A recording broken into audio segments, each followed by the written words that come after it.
Hi there, and welcome to The Daily Gardener, a show about gardening, botanical history, and literature. I'm Jennifer Ebling, and today is April 6th. Today we celebrate the man who is remembered with the much-loved zinnia, and we'll also learn about the California poppy and California Poppy Day, which is celebrated today. We'll hear one of my favorite passages about springtime, and we grow that garden library today with a lovely book about orchids. That's sure to bring a smile. And then finally, we'll wrap things up with the story of a wonderful botanist who did tremendous work in the southern part of the United States, and he's remembered fondly still today. But first, I just want to give a quick shout out here to listener Claudia Hepler. Claudia sent me the most adorable little plant labels.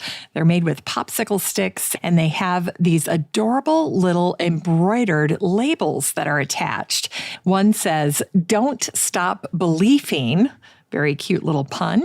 Another one says, "I will survive." And then finally, the other one says, "Staying alive." And then along with the plant markers, she included this sweet little card. And she wrote, "Jennifer, you pour yourself into making The Daily Gardener such a top-notch podcast. I just had to send you these plant markers because I knew they would make you smile. Thank you for your dedication and sacrifice. You are a blessing to many." Well, Claudia, your little gift and your card are so appreciated. They were such a sweet little day brightener. And I just wanted you to know how much I appreciated your very, very kind gesture. So thank you for that. Very, very thoughtful. It's time for today's curated news.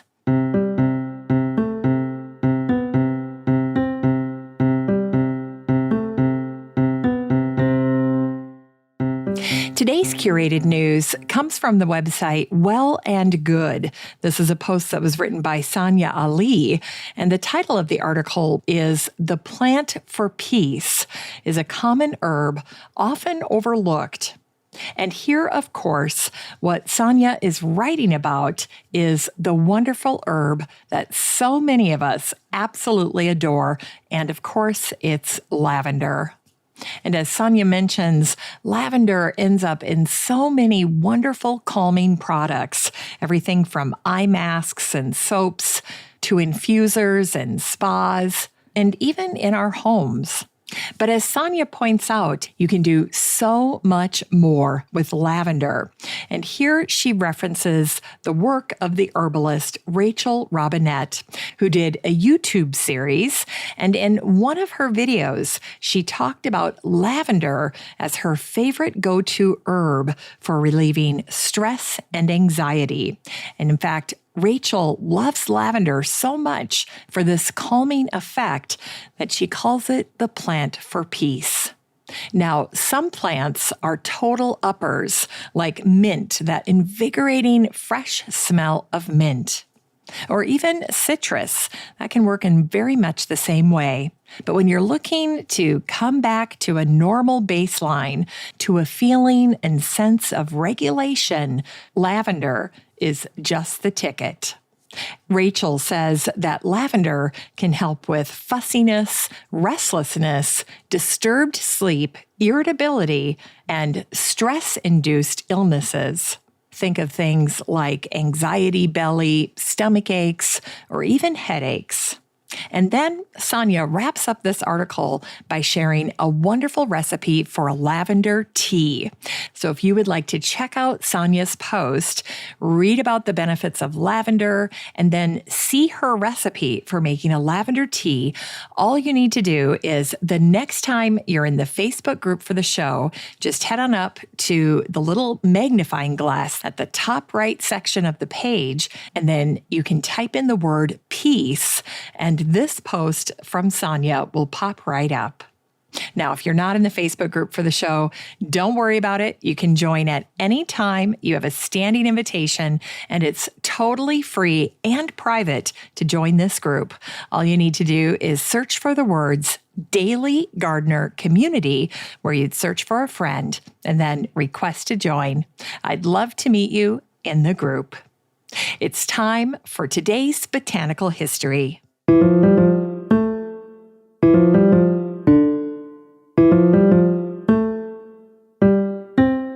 Here's today's botanical history for April 6th.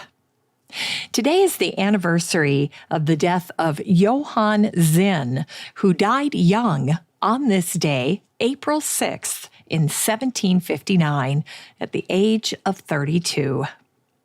Johann accomplished much in his very short life, and he focused on two seemingly disconnected areas of science: human anatomy and botany. Now, from an anatomy standpoint, Johann focused on the eye.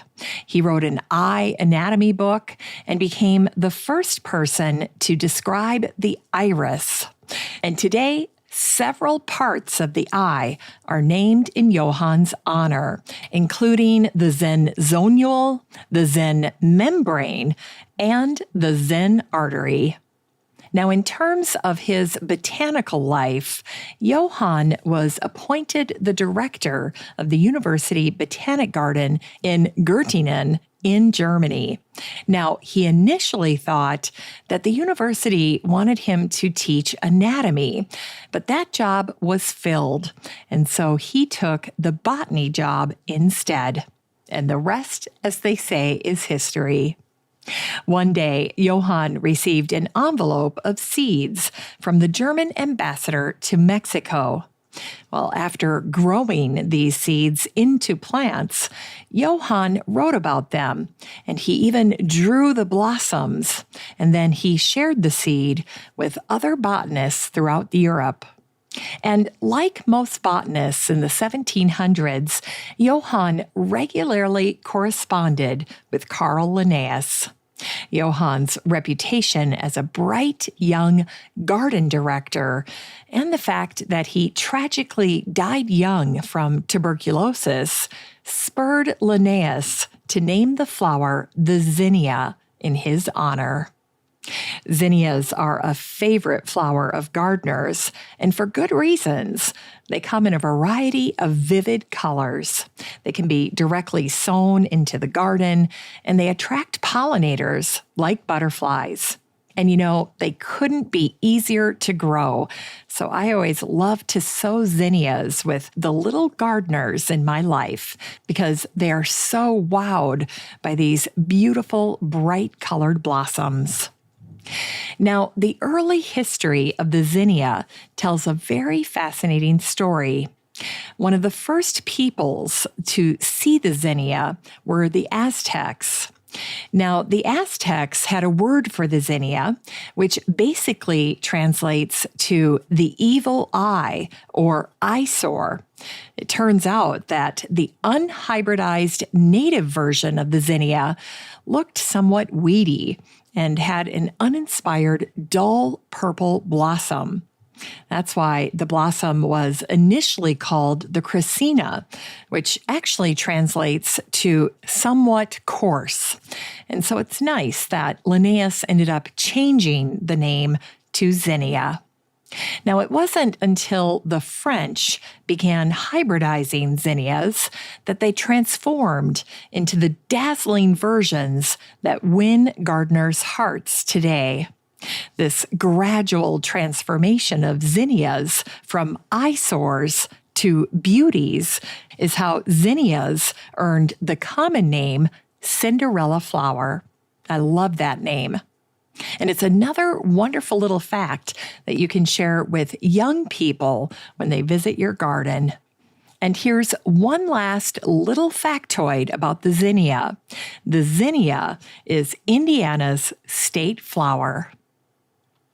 And on this day, every year since 2010, April 6th is celebrated as California Poppy Day, and it celebrates the California state flower. Back in 1903, the botanist Sarah Plummer Lemon created legislation to make the golden poppy, or Eschscholzia californica, the state flower of California. Now, the botanical name Eschscholzia comes from a last name. In 1817, a Russian expedition hired a doctor named Johann Friedrich von Escholz. Well, when that ship ended up in the San Francisco Bay, the crew's botanist, Adalbert von Chamisso, went out and explored the countryside around the bay, and he soon discovered what we know as the California poppy, and he named it Escholzia californica after his friend Escholz, the ship's doctor. Today on Poppy Day, Californians often celebrate by visiting bloom sites in the mountains in California. Native to the United States and Mexico, the California poppy is also known as the flame flower, or la amapola, which means poppy, or copa de oro, which translates to cup of gold. Spaniards called the poppies dormidera, meaning sleepyhead, because the flowers close at the slightest change in light or even climate. The petals close every evening at sundown and on cloudy days or even on windy days. And here's a little something for your calendar.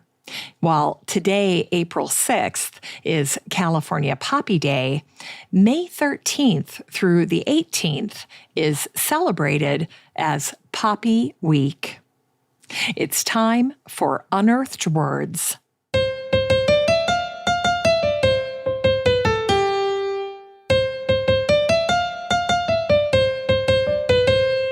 Today's unearthed words are from the naturalist and author Edwin Way Teale, who wrote about springtime with his wonderful book called North with the Spring. Here's a little excerpt. The seasons, like greater tides, ebb and flow across the continents. Spring advances up the United States at the average rate of about 15 miles a day. It ascends mountainsides at a rate of about 100 feet a day, and it sweeps ahead like a flood of water, racing down the long valleys, creeping up hillsides in a rising tide. Most of us, like the man who lives on the bank of a river and watches the stream flow by, see only one phase of the movement of spring. Each year, the season advances toward us out of the south, sweeps around us, and goes flooding away to the north.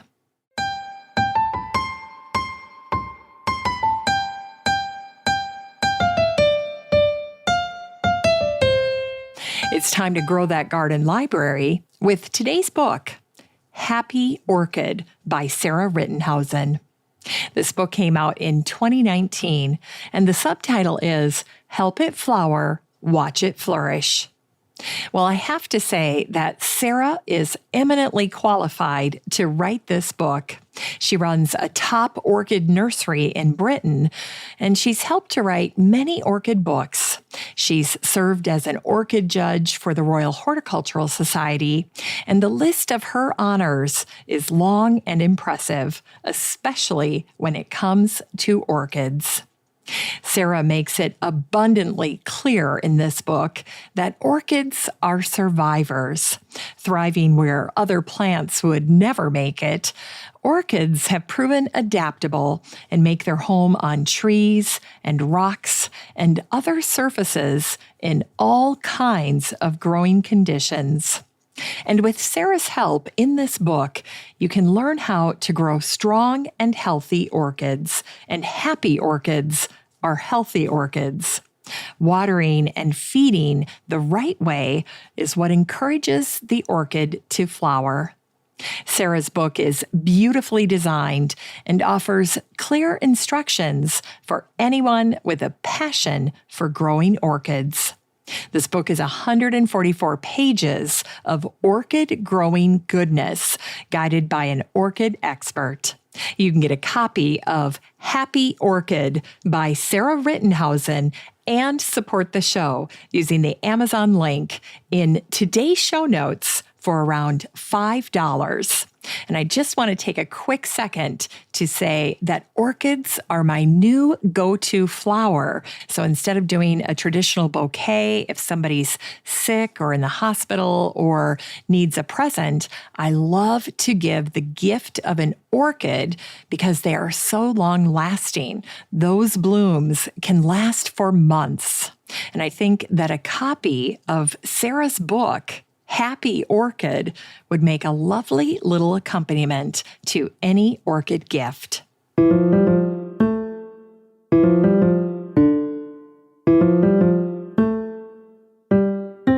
Finally, here's something sweet to revive the little botanic spark in your heart. Today is the anniversary of the death of the botanist and doctor Alvin Wentworth Chapman, who died on this day, April 6th in 1899. Alvin spent the last 50 years of his life in Apalachicola in territorial Florida. Alvin adored botany, and he devoted all of his spare time to it, even writing a flora of the southern United States in 1860. Alvin's Apalachicola home was located at the mouth of the Chattahoochee River in Florida, and it was here that Alvin's friend, the botanist Hardy Bryan Kroom, discovered the rare cedar known as the Toria tree.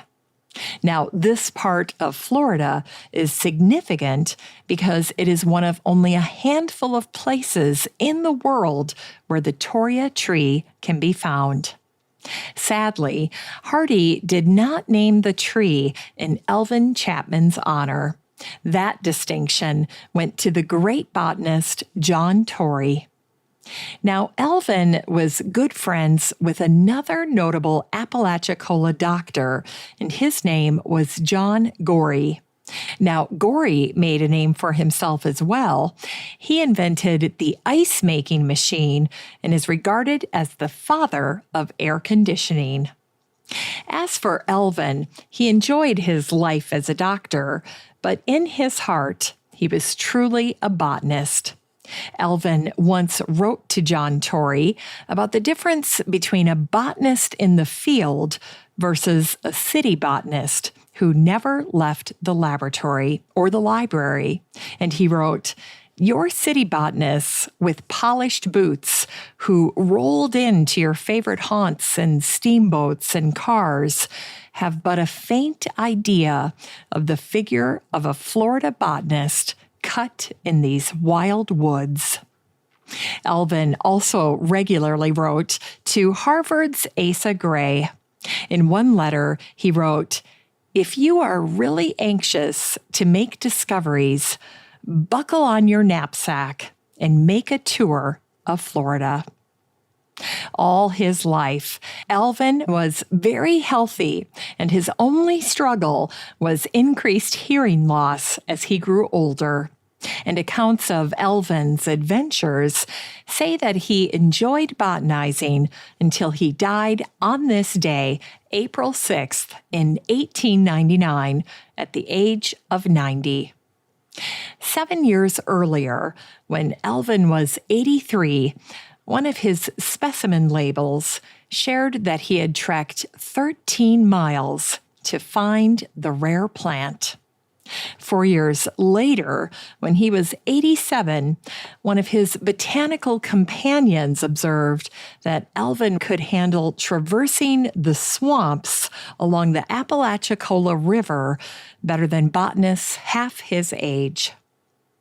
Now, it's the plant genus Chapmania that honors Alvin Chapman, as does the Chapman oak, which is native to the Florida scrub, as well as the rare Chapman rhododendron. Now, back in the 1960s, there was a suggestion to adorn Alvin Chapman's grave at the historic Chestnut Street Cemetery with the Chapman rhododendron, but that never materialized, and his grave remains unadorned. Toward the end of his life, Alvin reflected on his indifference to naming plants. He wrote, "Even if I were not at the end of my work, I prefer someone else to name the plants. I never did care to name species, and so many others do." And on November 6th, 2020, during the first year of the COVID-19 pandemic, the Chapman Botanical Garden in Apalachicola held a plaque dedication ceremony to honor Alvin. The plaque contains a quote from a young friend and writer of Alvin's named Carrie Winifred Kimball, who wrote this passage for Alvin's obituary. She wrote, "The passing of Dr. Chapman is to this community like the fall of a mighty oak, which leaves the landscape desolate." Thanks for listening to The Daily Gardener. And remember, for a happy, healthy life, garden every day. The Daily Gardener is produced in lovely Maple Grove and Wyoming, Minnesota, with the help of Paige Mance, Brooke Bierbaum, and Eric Begay. If you want to read today's show notes, just head on over to thedailygardener.org. And while you're there, be sure to sign up for my free Friday newsletter. And don't forget that you have a standing invitation to join the free Facebook group for listeners of the show. Just search for Daily Gardener Community the next time you're on Facebook and request to join. Last but not least, you can always get in touch by emailing me at jennifer@thedailygardener.org. I'm your host, Jennifer Ebling, and as always, have a great day in the garden, and we'll see you tomorrow.